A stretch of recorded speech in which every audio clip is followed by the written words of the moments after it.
অনলাইনে বেপরোয়া প্রতারক চক্র।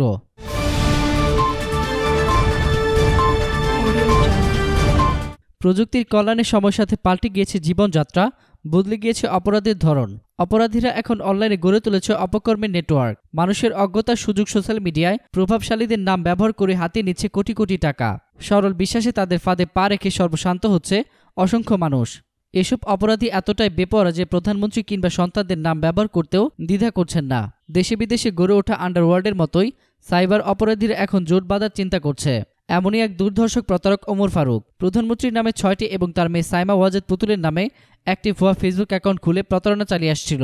হাতিয়ে নিত টাকা, হাতিয়ে নিত অর্থ। ওমর ফারুক নিজেই আওয়ামী লীগের সমর্থক গোষ্ঠীসহ জাতীয় নেতাদের নামে ৩৬টি ভুয়া অ্যাকাউন্ট খুলেছিল। সে তার নিজের নামে 6টি ভুয়া ফেসবুক অ্যাকাউন্ট খুলেছে। আরেক প্রতারক সাব্বির পেশায় সাইবার কমিউনিকেশন এক্সপার্ট। সে ইতিমধ্যেই 6টি মামলায় এজাহারভুক্ত আসামি। সে ইতিপূর্বে তারেক জিয়ার সাইবার ফোর্স, দেশনেত্রী সাইবার ফোরাম পেজের অ্যাডমিন ছিল।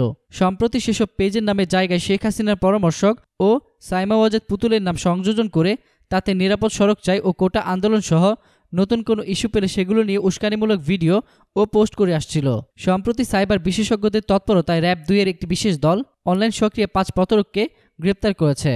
তারা হলেন মোহাম্মদ ওমর ফারুক, মোহাম্মদ সাব্বির হোসেন, মোহাম্মদ আলামিন, মোহাম্মদ আমিনুল ইসলাম ও মোহাম্মদ মনির হোসেন। এ সময় তাদের কাছ থেকে 12টি মোবাইল ফোন এবং একটি ল্যাপটপও উদ্ধার করা হয়। আজ রাজধানীর কারওয়ান বাজারে র্যাব মিডিয়া সেন্টারে আয়োজিত এক সংবাদ সম্মেলনে এসব তথ্য জানান র্যাবের মিডিয়া উইংয়ের পরিচালক মুফতি মাহমুদ খান।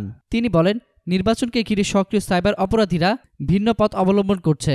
তারা এখন প্রধানমন্ত্রী সহ রাষ্ট্রের গুরুত্বপূর্ণ ব্যক্তিদের নিয়ে ফেসবুকে ভুয়া অ্যাকাউন্ট খুলে প্রতারণা ও রাষ্ট্রবিরোধী প্রচারণা চালাচ্ছে। তাদের মধ্যে 5 জনকে গ্রেপ্তার করা হয়েছে। তিনি আরও বলেন, গ্রেপ্তারকৃতরা কত অর্থ প্রতারণা করেছে এবং তাদের রাজনৈতিক পরিচয় কি সেটি এখনও নিশ্চিত করতে পারেনি। তাদেরকে আরও জিজ্ঞাসাবাদের মাধ্যমে সেই বিষয় জানার চেষ্টা করা হচ্ছে বলেও জানান তিনি।